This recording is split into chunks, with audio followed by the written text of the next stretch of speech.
we've got a truck attack in New Orleans, a bombing in Las Vegas, a shooting in New York, and just a bunch of horrible shit. But let's start with the deadliest attack first. New Orleans. Right, because the streets of the city's historic French Quarter, they were teeming with people Tuesday night and Wednesday morning, not only to celebrate the new year, but also to attend a college football playoff game at the nearby Superdome. But then at around 3:15 in the morning, a Ford pickup truck veered around a police barricade on Bourbon Street and drove straight for the pedestrians. And this is the barrier system meant to prevent vehicle attacks like this was reportedly being repaired in preparation for the Super Bowl in February. And so the truck plowed through a crowd of people with the driver, reportedly a 42-year-old man, exiting the vehicle and shooting at the cops, with him reportedly killing 14 people and wounding around 30 others in total before he himself was shot dead by cops at the scene. And this is you have local police saying the 2 officers were injured but are stable. Now with that said, we are still learning the identities of all the victims, but some have already come out. And I think it's important to put a human face on these numbers. And so what we're seeing is that among the dead, you have people like 27-year-old Nicole Perez, a mother who reportedly brought her 4-year-old son to the deli that she managed when she was off from school and taught him math and the alphabet in the storage room, as well as 28-year-old Martin Tiger Besh, a former Princeton football player whose mother reportedly told him how much she loved and was proud of him as he lay dying in a hospital bed, as well as Kareem Badawi, reportedly a Palestinian American who had just started college and was beloved in his community, with them just being a few of the many others who I'm sure we're going to be hearing about in the coming days. Now with that said, as far as the suspect, we are still learning about who he was and how he did this, but information is pouring in quick. With a law enforcement source telling the Associated Press, investigators recovered a handgun and an AR-style rifle from the scene, as well as what reportedly appeared to be an improvised explosive device in the vehicle and other devices elsewhere in the French Quarter, with these including 2 pipe bombs that were reportedly concealed within coolers and wired for detonation. And this, according to a Louisiana State Police intelligence bulletin with information acquired immediately after the attack, with that also at the time citing surveillance footage that it said showed 3 men and a woman placing one of the devices, which may suggest that the suspect didn't work alone. And in fact, the FBI Assistant Special Agent in charge initially told reporters that the agency did not believe that the attacker was solely responsible. Though a massive thing is that later the FBI announced that it actually does believe that the attacker worked alone, reversing its earlier position. Now with all this, right, what we do know is mostly what we've heard about the driver himself from law enforcement and from President Biden at a news conference yesterday. The FBI has reported to me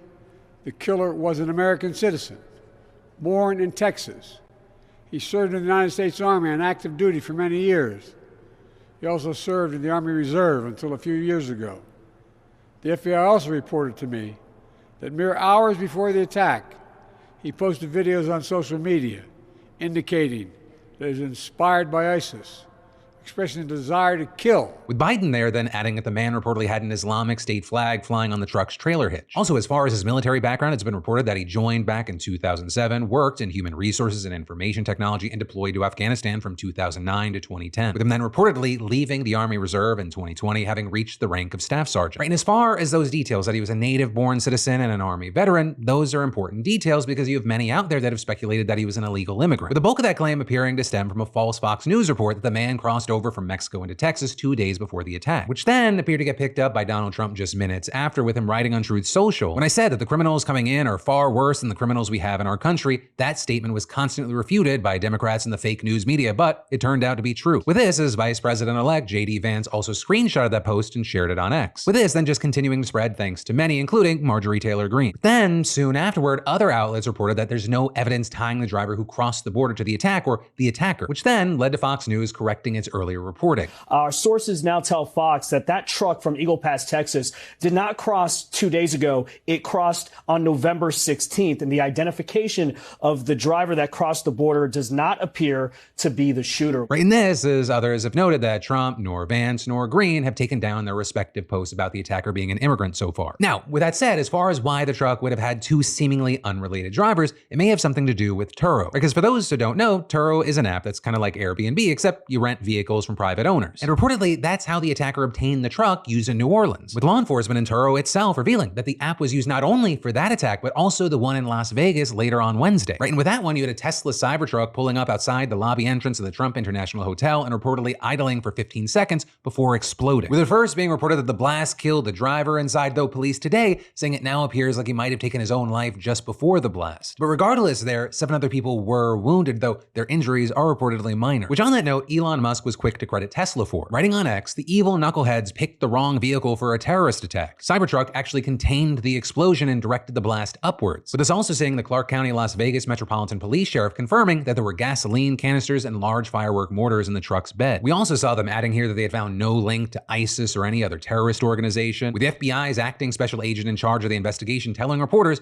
"We believe this is an isolated incident." Though at the same time, if you look around at reports, you have some outlets suggesting that the attacks in New Orleans and Las Vegas, they actually have some weird connections or at least coincidences, right? And that not only because they both used Turo, but also because you have multiple outlets reporting that the Vegas driver was an active duty Army service member. And reportedly both of them spent time at Fort Bragg, now Fort Liberty in North Carolina, though an official told PBS that there was no evidence so far of any overlap in their assignments there. And so for right now, we're gonna have to wait to see what more information comes out. And I will stress, this is still a developing situation, right? There are ongoing investigations, there's a lot of speculation, there's a lot of stuff happening. And as information is still coming in, and with the little that we actually know, we've also seen some of the right criticizing the media for supposedly emphasizing certain details over others. Right? Things like highlighting that the Vegas attack was done with a CyberTruck in their headlines, but leaving out that the New Orleans one was done in a Ford. With us even seeing Elon Musk replying to a suggestion that he sue media outlets for sabotaging Tesla's brand by writing, "Maybe it is time to do so." Though there, we've also seen some pushing back to that, with, for example, one user replying, "Was it a Tesla Cybertruck? Yes. Was there an explosion that initiated inside the Tesla Cybertruck?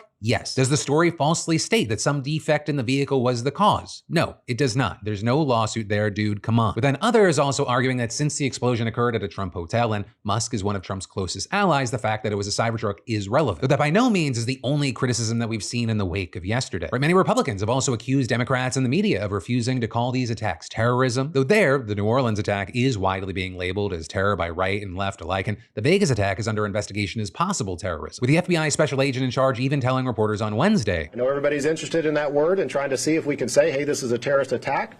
That is our goal, and that's what we're trying to do." And also with that, you have a lot of people comparing Biden and Trump's responses. Because Biden put out this kind of relatively measured response, urging people not to jump to conclusions until the facts are out, but then Trump jumped on social media to skewer his political opponents, writing, among other things, the DOJ, FBI, and Democrat state and local prosecutors have not done their job. And adding, they are incompetent and corrupt, having spent all of their waking hours unlawfully attacking their political opponent, me, rather than focusing on protecting Americans from the outside and inside violent scum that has infiltrated all aspects of our government and our nation itself. But then with all that said, lastly here, we got to talk about the third violent attack on New Year's that's gotten the least attention, and that is the shooting in New York, where notably, for a split second, it looked like there was another possible terror-related attack in Queens after 10 people got shot. Though there, police then quickly came out and made it clear that they do not think that this was a terror attack, instead calling it another senseless shooting by 3 to 4 gunmen. With the silver lining here being that the NYPD has stated that all 10 are expected to recover with non-life-threatening injuries. And as far as the details, you had investigators saying that the shooting happened just after 11 p.m. on New Year's Day at a club. And this, as ABC7 reported, that the 90 people there were celebrating the birthday and life of a local teen who was murdered in 2024. With the gunmen here, who police say are in their late teens to early 20s, then walking up to the club and firing at least 30 shots on a group waiting outside. And so far, no arrests have been made, though police are looking into a sedan with out-of-state license plates that was used as the getaway vehicle.